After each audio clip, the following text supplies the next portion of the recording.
everybody, this is Dave. Welcome back to Alum House Sound. I've got a question that came up recently about pre-fader and post-fader.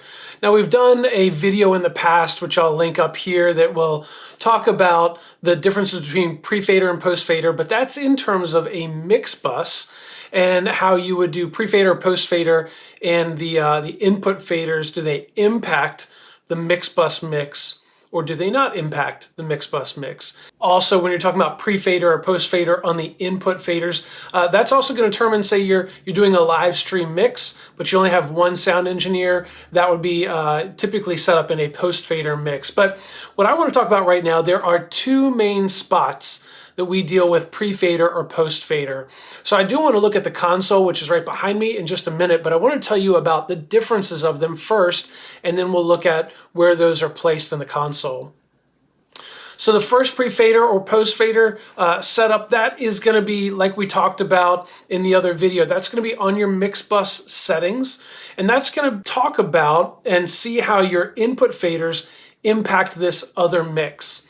So if you're dealing with monitors, usually monitors are going to be a pre-fader MixBUS setup.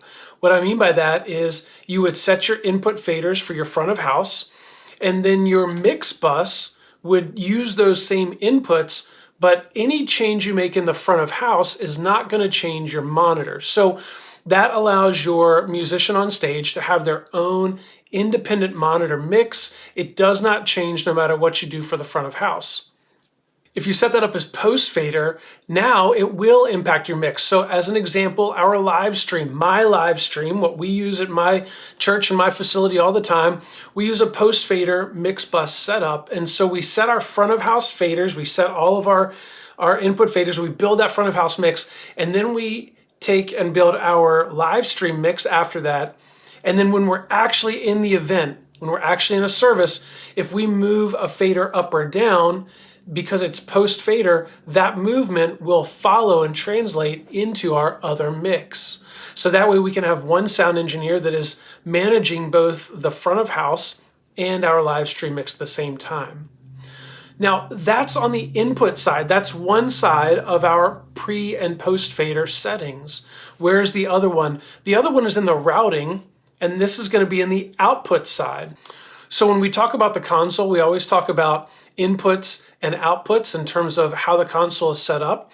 But our outputs, we can have tap points, and that's where do we tap the signal to send it out to an amplifier or to a device. And so in this case, your main mix is going to be post-fader at the output. Then you have other options for all of your outputs. So if we look at a couple different scenarios here, monitors could be set up as pre-fader or post-fader depending on your situation. So if we look at an in-ear monitor, maybe they've got a wireless pack which has volume on it, plenty of volume control right there on the pack, and they don't want the chance of somebody hitting the volume and cranking it up or turning it down. So you might set that as pre-fader at the output side. If you've got a wedge, a floor wedge, you might set your inputs as pre-fader, but your output as post-fader. And this is what I get a lot of times. If you've got a piano on stage and they have a floor wedge, they're going direct into the system and then up to a floor wedge, and that's how they get their stage sound for themselves. When they're playing with the band, that monitor is probably going to have a good bit of volume coming out of it. You're contending with that volume. That is your stage volume that's being generated there, along with any live instrument like drums or sound of an acoustic guitar. If you set that up as post-fader, as they are playing and the music gets quieter, they're still playing on the piano. And if your pastor or somebody comes up to speak and they're still playing, if your stage volume is too low and you're set up as pre-fader, you have no control over that stage volume.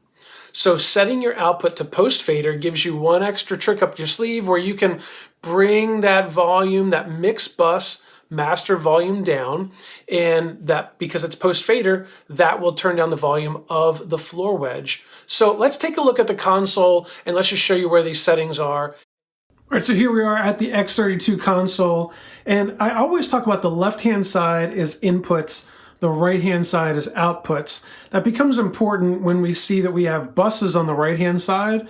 We also have a bus master on the left-hand side. That becomes confusing sometimes, but Just keep in mind that the buses on the left-hand side end up becoming inputs for matrices on the right. So not to dive into that right now, I've got a video that I'll link in the description about that, but if I go to the bus layer here, and we're going to look at the first scenario, how do we set up pre-fader, post-fader for our inputs?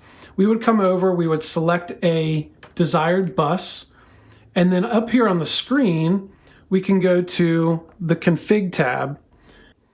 And right here on the config tab, we can see the channel sins configuration. And this is where we have in with low cut, pre-EQ, post-EQ, and then we have our pre-fader and our post-fader options. Now there is a subgroup option, but we're not talking about that in this video. The biggest questions always come around pre-fader or post-fader. So once you make your selection, we can push that button. You have to confirm that you want to make that change. And then now you can build your mix going into that MixBUS. So now we would hit sends on fader, and now we can build our mix that's going to go into this set MixBUS. And again, when we come, whatever this ratio looks like over here with our input faders, when we go off of sends on fader, back to our mix, if we bring this up now, because we set this to post fader, if we bring this up, that's going to turn it up in our MixBUS as well.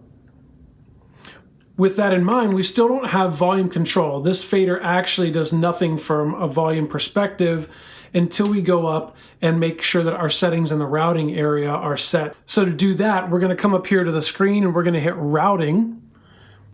And here, once we're in the routing screen, we're going to page over and we're going to find the one that's labeled out.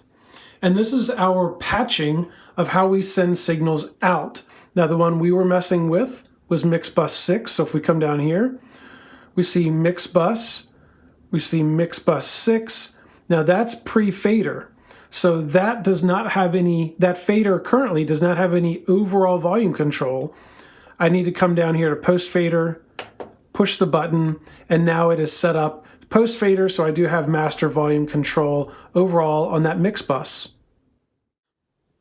All right, so that's a quick look at pre-fader and post-fader. You've got two sides. One's on the input side to your MixBUSes, and then the other one is going to be on the output side going out of the console.